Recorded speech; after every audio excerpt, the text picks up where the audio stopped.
Once upon a time, a tale filled with intrigue and betrayal began to unfold, leaving minds puzzled for many years. At the heart of this scandal were Prince Charles, Camilla, Princess Anne, and Andrew Parker Bowles, all entangled in a web of complex and ambiguous relationships. Camilla, once the wife of Andrew, eventually broke his heart for Charles. Despite the drama, Princess Anne remained loyal to Andrew. The world is well aware of the romance between Charles and Camilla that led to the demise of Charles's marriage to Princess Diana. But how did it all begin? Who was with whom first, and who left whom for another?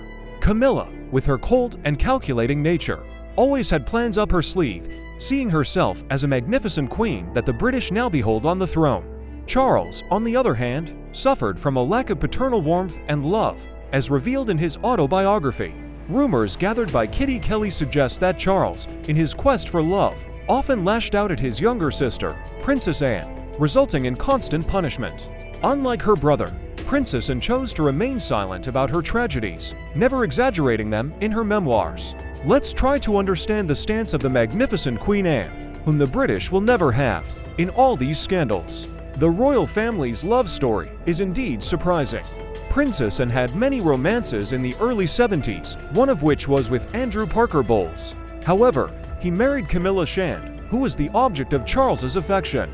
The story began in 1966 when the 19-year-old debutante Camilla Shand, popular among high society, started a relationship with the handsome and promising officer, Andrew Parker Bowles. Andrew, known as London's primary womanizer, did not hide his numerous affairs. It wasn't until 1970 that Andrew was introduced to Princess Anne, and his feelings for her were immediate. Camilla Shand was left on the sidelines. Despite the 11-year age difference, Princess Anne was unbothered. They spent a year together in love, and Parker Bowles was accepted into the royal palace as the princess's companion. However, in 1971, the situation changed. Andrew's volatility and the fact that he was Catholic, which would automatically deprive Princess Anne and her children of the right to the throne if she married him, led to the end of their romantic relationship. Princess Anne found solace in her relationship with the officer and sportsman, Mark Phillips, while Andrew returned to Camilla. However, in 1972, their paths separated due to Andrew's regiment's relocation. In his absence, a friend of Camilla's introduced her to the Prince of Wales, closing the circle. Charles fell in love with Camilla immediately and forever. Camilla saw this as an opportunity to avenge the humiliations inflicted by Andrew and Princess Anne. She began a romance with the heir to the throne and the princess's brother. When Andrew returned to Great Britain and discovered that his beloved was dating the prince, he attempted to rekindle his relationship with Princess Anne. However, she decided to remain just friends. At that moment, Prince Charles embarked on a long sea voyage, and the adult generation decided to intervene.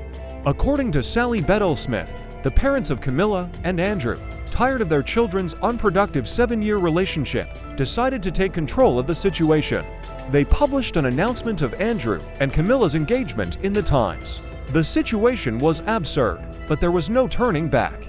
On July 4, 1973, Camilla Shand became the wife of Andrew Parker Bowles. Princess Anne attended the wedding of her former lover with dry eyes and rushed to marry Mark Phillips a few months later.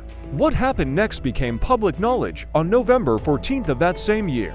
Princess Anne married Mark Phillips, from whom she would separate in 1992. However, she maintained a warm relationship with Andrew Parker Bowles. She attended his wedding with Camilla, and he became the godfather of her daughter Zara. They remain friends to this day and are often seen together at various events, including horse races. The relationship between Princess Anne and Camilla has always been tense. When Camilla entered the family as Charles's wife, she found it difficult to deal with Princess Anne's cold attitude. Princess Anne tried to keep her distance from Camilla. When Camilla became Charles's wife, Princess Anne openly expressed her disagreement with her status. "You will never be a true queen, you are only the king's consort," Princess Anne would often say to Camilla. The news of Camilla's change of title was extremely unpleasant for Princess Anne. In European countries, the wife of the reigning king is usually called queen without the suffix consort. However, due to Camilla's scandalous relationship with Charles, Princess Anne believed that Camilla did not deserve such a title. The change of title from queen consort to queen provoked Princess Anne's indignation. She declared that Princess Anne believed that Camilla had crossed the line before the coronation by calling herself simply Queen. No one expected her to take the full title of Queen after Queen Elizabeth announced her will. It was not about Princess Anne's loyalty to her mother, but about basic ethics. Due to this, Camilla tries to avoid Princess Anne, although she is forced to show respect for the new queen. Camilla is always on guard, knowing Princess Anne's frankness. Princess Anne will not remain silent if she believes that Camilla has crossed a new line of what is permitted. By the way, Camilla still maintains good relations with her ex-husband, Andrew Parker Bowles, who was invited to her coronation. Princess Anne is also often photographed next to Andrew, fueling speculation about a possible antipathy between her and Camilla. The relationship between Princess Anne and King Charles is also not particularly good, and not only because of Camilla. As mentioned earlier in Charles's official autobiography, his childhood was filled with loneliness and unhappiness. In the book that he dictated to Jonathan Dimbleby, he revealed that his mother was cold and distant, and his father was a tyrant and a despot. Charles had to grow up with nannies in the absence of parental attention. However, Kitty Kelly, based on accounts from palace servants, mentions that, according to them, Charles, yearning for love, often hit his younger sister, Princess Anne. His father was frequently forced to punish him for this. In 1960, in Balmoral, Scotland, Princess Anne and Prince Charles were photographed with their younger brother, Andrew. The relationship between the sister and brothers, like the relationship between their mother and her own sister, was quite tense. For the Windsors, distant family relationships are characteristic. The cousins are often closer to each other than the siblings. For Queen Elizabeth, that was Princess Alexandra. For Prince Harry, it was Beatrice and Eugenie. The coldness in the relationships can probably be explained by the considerable age difference between the children of the Queen. The difference between Charles and Andrew is 12 years, and with Edward, it is 16 years. In an ordinary family, such a difference creates difficulties in sharing interests, and in the royal family, even more so. At official events, Charles can maintain a conversation with Princess Anne, but this hardly happens with Andrew and Edward. A source claims that Andrew and Edward have always envied Charles, especially after the birth of his children, William and Harry, who displaced them in the line of succession to the throne. Even with Princess Anne, the closest in age, the brothers were never in complete harmony. They have different interests, hobbies, and views on life. About the relationships of the children of the Queen and their spouses, a documentary was made called Paxman on the Queen's Children. The presenter of the film, Jeremy Paxman, discovered that Diana's public activity and her image as the people's princess irritated Princess Anne. Between the two princesses, there were always quite tense relations. Richard Kay asserts that Princess Anne had more traditional views on the monarchy and royal obligations. She was critical of Diana's approach to duties, her public behavior, and her use of the media. Before Diana's arrival, Princess Anne was already a style icon and Britain's favorite. She was imitated, called the English Catherine of Niebe, and regularly participated in photo sessions. Her portraits were frequently published in fashion magazines. Unlike Diana, Princess Anne preferred elegance without excessive spending.